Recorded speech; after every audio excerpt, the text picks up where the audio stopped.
Actually मैं आज आपसे ये पूछना चाहता हूँ कि देने वाला बड़ा है या लेने वाला बड़ा है, क्योंकि लेन देन का ही संबंध है इस संसार में। जितने भी रिलेशंस हैं वो इसी पर टिके हुए हैं। तो क्या वो बड़ा है जो देता है या वो बड़ा है जो लेता है? अब ये बहुत ही गूढ़ विषय है। तो आप मुझे बताइए,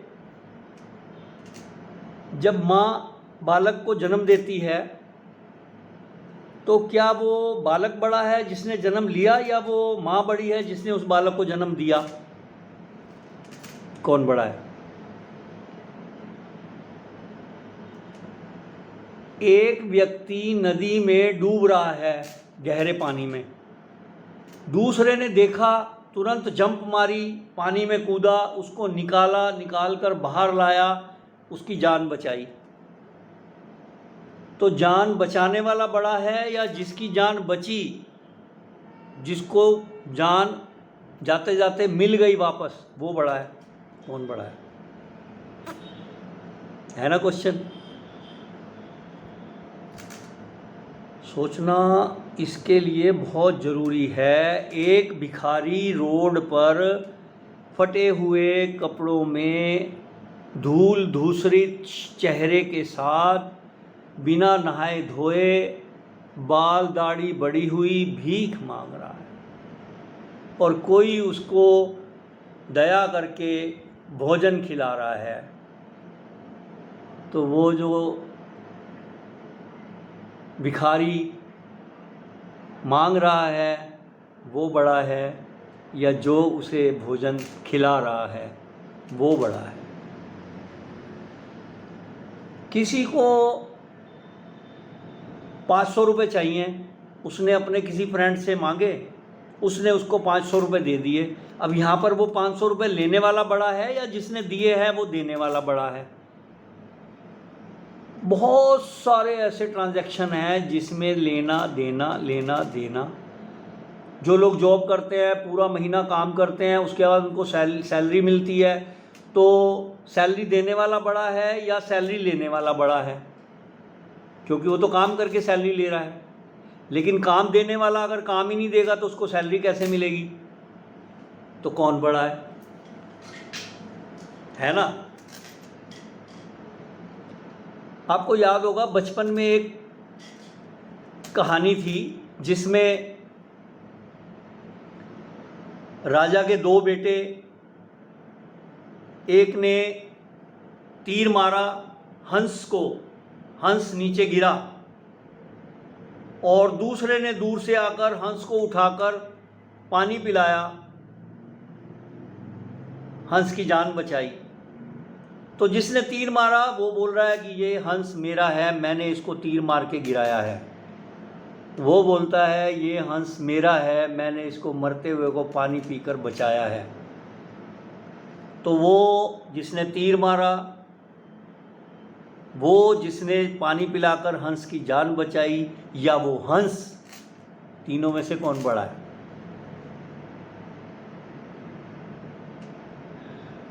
जितना मर्जी सोच लीजिए, इसका जवाब नहीं मिलेगा। कौन बड़ा है, देने वाला कि लेने वाला? कुछ लोग कहते हैं जी लेने वाला ही नहीं होगा तो देने वाला किसको देगा, इसलिए देने वाला बड़ा है, इसलिए लेने वाला बड़ा है। कुछ लोग कहते हैं कि लेने वाला चाहे जितना मर्जी लेने के लिए मांगता रहे, देने वाला ही नहीं होगा तो उसको कहाँ से कुछ मिलेगा, इसलिए देने वाला बड़ा है। कोई आज तक ये पता ही नहीं लगा सकता कि भैया जो देने वाला है वो बड़ा है या जो लेने वाला वो बड़ा है। एक महाभारत की मैं आपको उदाहरण देता हूँ। जो पूरे ब्रह्मांड में जिसको वरदान मिला, सबसे बड़े दानवीर का, जो दानवीर कर्ण के नाम से प्रसिद्ध हुए, उन्होंने तो इतने दान दिए, भगवान श्री कृष्ण को भी उनसे जाकर वेश बदल कर दान मांगना पड़ा।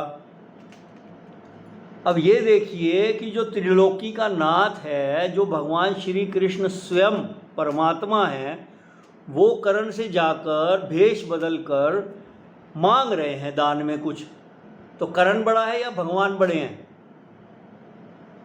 करण ने तो दे दिया, भगवान ने ले लिया। उसके ज़्यादा डीप में नहीं जाते, क्योंकि महाभारत की कथा तो बहुत बड़ी है और बड़ी, उसमें बहुत सारी चीज़ें, बहुत सारे ट्रैक हैं, फिर कभी हम उस पर बात करेंगे। लेकिन अभी हम बात कर रहे हैं कि लेने वाला बड़ा है या देने वाला। तो बात हमारी कहाँ से शुरू हुई कि एक बालक को एक माँ जब जन्म देती है तो क्या वो बालक जिसने जन्म लिया वो बड़ा है या वो माँ बड़ी है जिसने उसको जन्म दिया है? तो ये यहीं से चलता जाता है, चलता जाता है, चलता जाता है, लेन देन का सिलसिला चलता जाता है। कुछ लेता है, कुछ देता है, कुछ देता है, कुछ लेता है। आज तक कोई भी इसका पता नहीं लगा सका कि कौन किसको दे रहा है, कौन किससे ले रहा है, क्योंकि तुलसी इस संसार में सबसे मिलिए धाय, ना जाने किस रूप में नारायण मिल जाए। कुछ पता नहीं है किसी को कुछ, बस चल रही है दुनिया और ऐसे चलती रहेगी। आप सदा आनंद में रहें, अपना और अपने आसपास के लोगों का ख्याल रखें, अपने घर का ख्याल रखें, परमात्मा का भजन सिमरन करें, अपने काम में मन लगाकर काम करें, अपने परिवार का पालन पोषण करें और इस चक्कर में कभी ना पड़ें कि लेने वाला बड़ा है या देने वाला बड़ा है। तो मैं आपको बताता हूँ, दोनों ही बड़े हैं, लेने वाला भी और देने वाला भी। ठीक है, नमस्कार, धन्यवाद मेरी बातें सुनने के लिए। करना यार है प्लीज़, सब्सक्राइब, लाइक भी कर दो, शेयर भी कर दो, नुकसान थोड़ी होगा। शेयर करेंगे तो कुछ लोग और मेरी बातें सुनेंगे, हो सकता है वो भी लाइक करें। बस इतना सा मेरा काम है। Thank you.